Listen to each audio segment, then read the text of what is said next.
اللہ الرحمن الرحیم۔ السلام علیکم ورحمۃ اللہ وبرکاتہ۔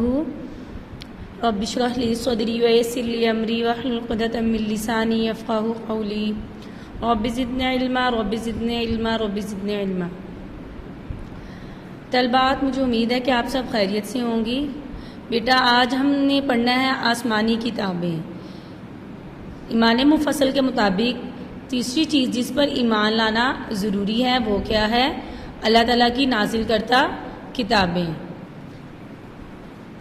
الایمان بالکتب السماویہ۔ اللہ تعالیٰ کی مشہور آسمانی کتابیں کون سی ہیں اور وہ کن پیغمبروں پر نازل ہوئی؟ آسمانی کتابیں کتنی ہیں طالبات؟ یقیناً آپ کو اس کا علم ہوگا۔ کتنی ہیں؟ 4۔ اور وہ کن پیغمبروں پر نازل ہوئی یہ بھی آپ کو پتہ ہوگا۔ چلیے ہم سبق کو دیکھتے ہیں اور پھر آپ سے میں سوال پوچھوں گی، آپ نے پھر مجھے جواب بھی دینا ہے اور سبق کو اچھی طرح سمجھنا بھی ہے۔ الایمان بالکتب السماویہ۔ آسمانی کتابوں سے مراد وہ کتابیں ہیں جو اللہ تعالیٰ نے اپنے پیغمبروں پر نازل فرمائیں تاکہ وہ ان کتابوں میں درج احکامات کو لوگوں تک پہنچائیں۔ ان کتابوں میں اللہ تعالیٰ کی توحید، اس کی عبادت، آخرت پر ایمان اور نیک اعمال کی ترغیب دی گئی۔ قرآن کریم میں آسمانی کتابوں کا تذکرہ۔ اللہ تعالیٰ نے ابتدا میں پوری کتابیں نازل نہیں فرمائی بلکہ انبیاء پر صحیفے نازل فرمائے۔ صحیفے کہتے ہیں چھوٹی کتاب کو، وہ چند ایک صفحے ہوتے تھے، 2 صفحے، 3 صفحے، 5 صفحے۔ یہ اللہ تعالیٰ کو پتہ ہے کہ وہ کتنی مقدار میں ان پر نازل فرماتے تھے، لیکن صحیفے کہتے ہیں چھوٹی کتاب کو۔ قرآن کریم میں ان صحیفوں کا تذکرہ موجود ہے۔ اللہ پاک کا ارشاد ہے، اِنَّ هَذَا لَفِي الصُّحُفِ الْأُولَىٰ صُحُفِ ابراہیم و موسیٰ۔ یہ بات تو پہلے صحیفوں میں مرقوم ہے، لکھی ہوئی ہے، یعنی ابراہیم اور موسیٰ علیہ السلام کے صحیفوں میں۔ صحیفوں کے بعد اللہ تعالیٰ کی جانب سے مکمل کتاب نازل کرنے کا سلسلہ شروع ہوا۔ آسمانی کتابیں کل 4 ہیں۔ ان آسمانی کتابوں میں سب سے پہلی کتاب تورات ہے، جسے اللہ تعالیٰ نے حضرت موسیٰ علیہ السلام پر اتارا۔ تورات اللہ تعالیٰ نے کس پر نازل کی بیٹا؟ کس پر نازل کی؟ حضرت موسیٰ علیہ السلام پر۔ اللہ پاک کا ارشاد ہے، اِنَّا أَنزَلْنَا التَّوْرَاةَ فِيهَا هُدًى وَنُورٌ۔ بے شک ہم نے تورات نازل فرمائی، اس میں ہدایت اور روشنی ہے۔ پہلی کتاب کون سی تھی بیٹا؟ تورات۔ دوسری کتاب ہے زبور، جسے حضرت داؤد علیہ السلام پر نازل فرمایا۔ دوسری کتاب کون سی ہے؟ زبور۔ اس کو کس پر نازل فرمایا؟ حضرت داؤد علیہ السلام پر۔ اللہ پاک کا ارشاد ہے، وَآتَيْنَا دَاوُودَ زَبُورًا، اور داؤد کو ہم نے زبور عنایت کی تھی۔ تیسری کتاب انجیل ہے، جسے اللہ تعالیٰ نے حضرت عیسیٰ علیہ السلام پر نازل فرمایا۔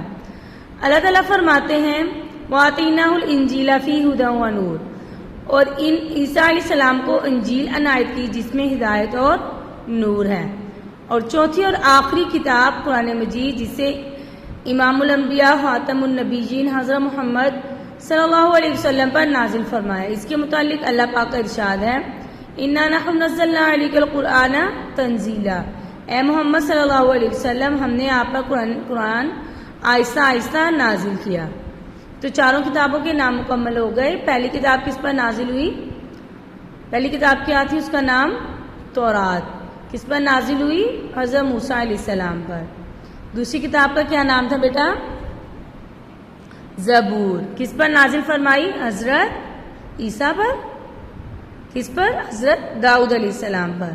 تیسری کتاب انجیل، جسے اللہ تعالیٰ نے کس پر نازل فرمایا تھا؟ حضرت موسیٰ پر۔ کس پر نازل فرمایا؟ حضرت عیسیٰ پر۔ اور چوتھی کتاب کون سی ہے؟ قرآن مجید۔ اس کو کس پر نازل فرمایا؟ ہمارے پیارے نبی صلی اللہ علیہ وسلم پر۔ تمام آسمانی کتابوں کی بنیادی دعوت ایک ہی ہے، آسمانی کتابوں پر ایمان لانا، گویا اللہ کے رسولوں پر ایمان لانا ہے، کیونکہ یہ کتابیں ان رسولوں پر نازل ہوئیں۔ ان تمام کتب میں یہ گانگت ہے، یعنی یہ تمام کتابیں ایک ہی پیغام دیتی ہیں۔ تمام کتابوں میں اللہ کی وحدانیت بیان ہوئی، اور یہ تمام کتابیں اللہ کی طرف سے نازل ہیں، اور ان کے نزول کا مقصد ایک ہے، یعنی اللہ کی وحدانیت، اس کی عبادت کی طرف دعوت، آخرت پر ایمان اور نیک اعمال کی ترغیب۔ اللہ پاک کا ارشاد ہے، کان الناس امۃ واحدہ۔ ترجمہ، پہلے تو سب لوگوں کا ایک ہی مذہب تھا، لیکن وہ آپس میں اختلاف کرنے لگے تو خدا نے ان کی طرف بشارت دینے والے اور ڈر سنانے والے پیغمبر بھیجے اور ان پر سچائی کے ساتھ کتابیں نازل کی تاکہ جن امور میں لوگ اختلاف کرتے ہیں ان میں فیصلہ کر دیں۔ آسمانی کتابوں پر ایمان لانا واجب ہے، یعنی آسمانی کتابوں پر ایمان لانا ضروری ہے۔ اگر کوئی شخص کسی ایک کتاب کا انکار کرتا ہے تو وہ کیا کرتا ہے؟ تمام کتابوں کا انکار کرتا ہے اور ساتھ ہی تمام رسولوں کا بھی انکار ہو جائے گا۔ اس بات پر ایمان لانا واجب ہے کہ تمام کتب سماویہ اللہ تبارک و تعالیٰ کا پاک کلام ہے جس نے اپنے انبیاء کرام پر نازل فرمائی، جن کا تذکرہ قرآن و حدیث میں آیا ہے۔ اس طرح اجمالاً جن صحیفوں پر ایمان لانا جن کا ذکر ہے ان پر بھی ایمان لانا واجب ہے۔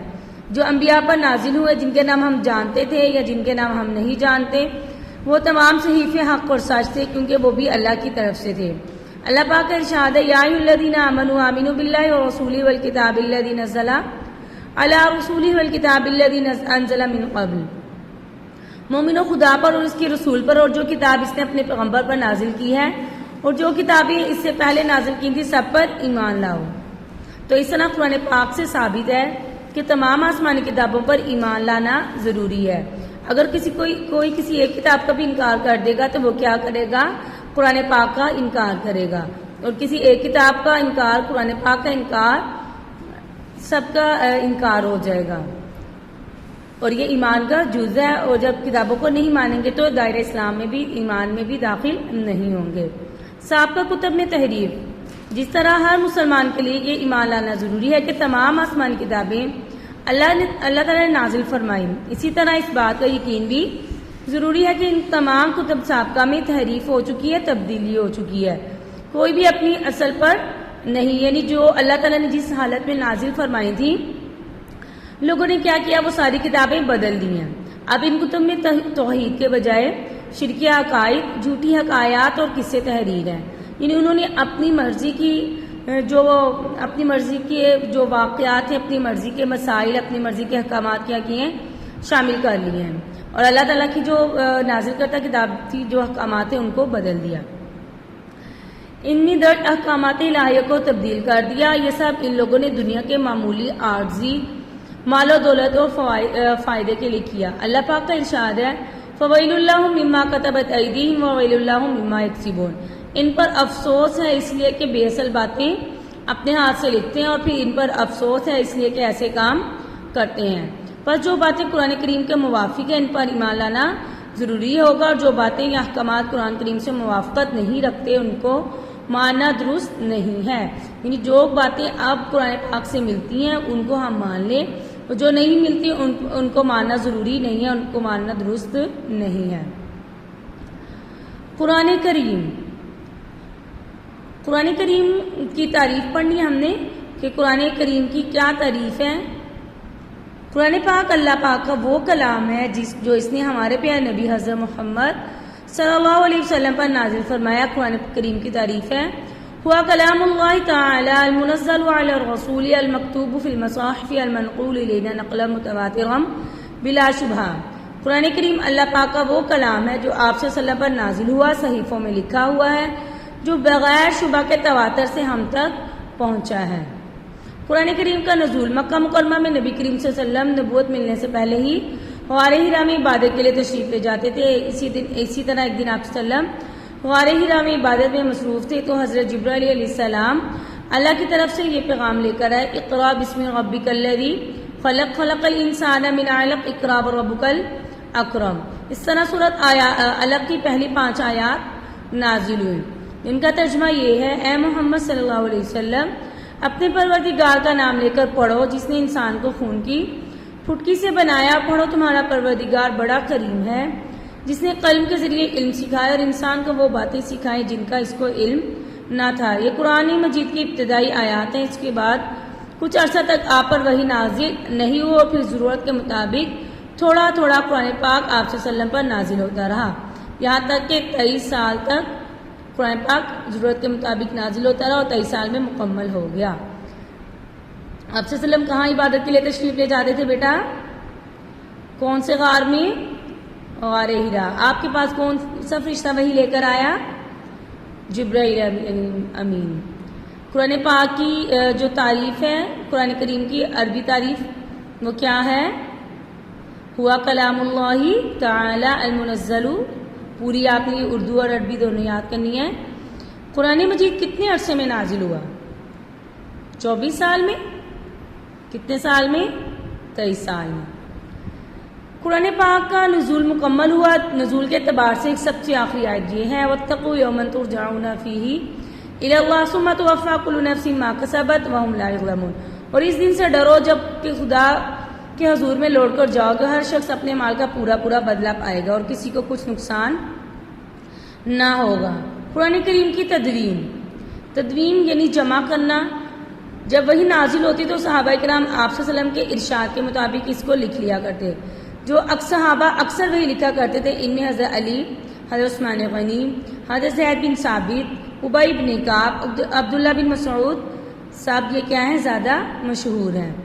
آپ صلی اللہ علیہ وسلم کے زمانہ میں قرآن مجید کو کتابی شکل میں جمع نہیں کیا گیا، البتہ صحابہ کی ایک بڑی جماعت تھی جنہوں نے آپ کے زمانہ میں ہی قرآن پاک حفظ کر لیا۔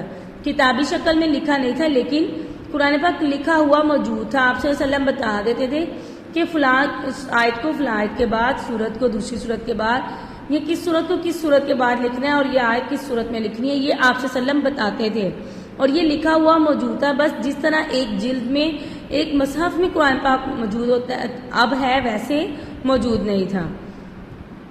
اس طرح مختلف درخت کی چھالوں، مختلف صحیفوں میں قرآن پاک لکھا ہوا تھا، یہاں تک کہ آپ کا وصال ہو گیا۔ حضرت ابوبکر صدیق کے دور خلافت میں پورا قرآن پاک ایک مصحف یعنی ایک کتاب ایک جلد میں جمع کیا گیا، جو مختلف صحابہ کے پاس متفرق لکھا ہوا تھا۔ پھر حضرت عثمان غنی کے دور خلافت میں اختلاف قرات کی وجہ سے قرآن کریم کا ایک نسخہ تیار کیا گیا اور باقی تمام نسخوں کو ضائع کر دیا گیا کہ امت کے عام اجمی لوگ جو قرات کی باریکیوں سے واقف نہیں ہیں فتنے میں نہ پڑ جائیں۔ چنانچہ عثمان غنی نے ایک نسخہ تیار کرانے کے بعد اس جیسے بہت سے نسخے تیار کروا کے مختلف ممالک میں بھیجے۔ آج بھی عثمان رضی اللہ کا تیار کردہ مصحف عثمانی ہی ساری دنیا میں کیا ہے؟ رائج۔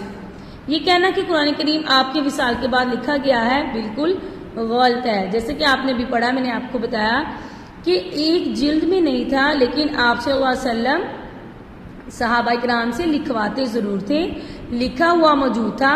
جیسے آپ کے رجسٹر یا کاپی کے پیجز الگ الگ ہوں، پھر آپ ان کو ایک جگہ ترتیب دے کر اسٹیپلر کر لیں یا جلد کر لیں، اسی طرح قرآن پاک لکھا ہوا تو موجود تھا لیکن ایک جلد میں نہیں تھا، تو وہ بعد میں صحابہ کرام کے دور میں وہ بھی ہو گیا۔ آپ صلی اللہ علیہ وسلم کے دور میں تمام قرآن حضور صلی اللہ علیہ وسلم کی ہدایت کے مطابق لکھا جا چکا تھا، بس اتنی بات ہی کہ کتابی شکل میں نہیں تھا، اور صحابہ کرام کی کثیر تعداد نے قرآن کریم کو حفظ کر لیا۔ حضرت ابوبکر صدیق کے دور خلافت میں مسلمہ کذاب سے جنگ کے دوران حفاظ صحابہ کی ایک جماعت شہید ہو گئی۔ حضرت عمر رضی اللہ عنہ نے حضرت ابوبکر کو مشورہ دیا کہ قرآن کریم کو ایک کتابی شکل میں جمع کر لیا جائے، اس طرح حفاظ صحابہ شہید ہوتے رہے تو قرآن پاک کا بہت سا حصہ ضائع ہونے کا اندیشہ ہے۔ کافی غور و خوض اور صلاح مشورے کے بعد اس انتہائی اہم کام کے لیے حضرت زید بن ثابت رضی اللہ کو یہ ذمہ داری دی گئی۔ کس نے مشورہ دیا تھا قرآن پاک کو جمع کرنے کے لیے؟ حضرت ابوبکر نے۔ کس نے دیا مشورہ؟ حضرت عمر رضی اللہ نے۔ کس کو دیا تھا؟ حضرت ابوبکر صدیق کو۔ اور اس کام کے لیے کس کی ذمہ داری لگائی گئی؟ یہ کام کس کو سونپا گیا؟ حضرت زید بن ثابت رضی اللہ۔ حضرت زید بن ثابت کاتب وحی تھے، مگر قرآن کو جمع کرنے میں احتیاط کا عالم یہ تھا کہ کوئی آیت بغیر لکھی ہوئی نہیں لیتے تھے، آپ صلی اللہ علیہ وسلم کے جو آپ صلی اللہ علیہ وسلم کے زمانہ میں لکھی ہوئی تھی انہی سے جمع کرتے اور حفاظ کے سینوں سے اس کا مقابلہ کرتے اور لکھی ہوئی پر گواہ بھی طلب کرتے تھے۔ ابی بن کعب جن کو خود آپ صلی اللہ علیہ وسلم نے قرآن پاک کا سب سے زیادہ ماہر بتلایا، ان کی اعانت کرتے، ان کی مدد کرتے تھے۔ لہذا قرآن کریم میں کسی قسم کی غلطی تو دور کی بات، آیتوں میں تقدیم و تاخیر کا بھی شائبہ تک نہیں، یعنی غلطی تو دور کی بات، یہ بھی نہیں کہا جا سکتا کہ یہ آیت آگے آنی تھی، یہ پیچھے آنی تھی، یہ پیچھے لکھ دی، یہ آگے لکھ دی۔ قرآن پاک کو اللہ تعالیٰ نے محفوظ کر دیا اور اس کی حفاظت کا ذمہ بھی اللہ تعالیٰ نے لیا۔ تو بیٹا آپ نے یہاں تک یاد کرنا ہے، انشاءاللہ ہم آگے قرآن پاک کی خصوصیات پڑھیں گے۔ السلام علیکم، اپنا خیال رکھیے گا، اللہ حافظ۔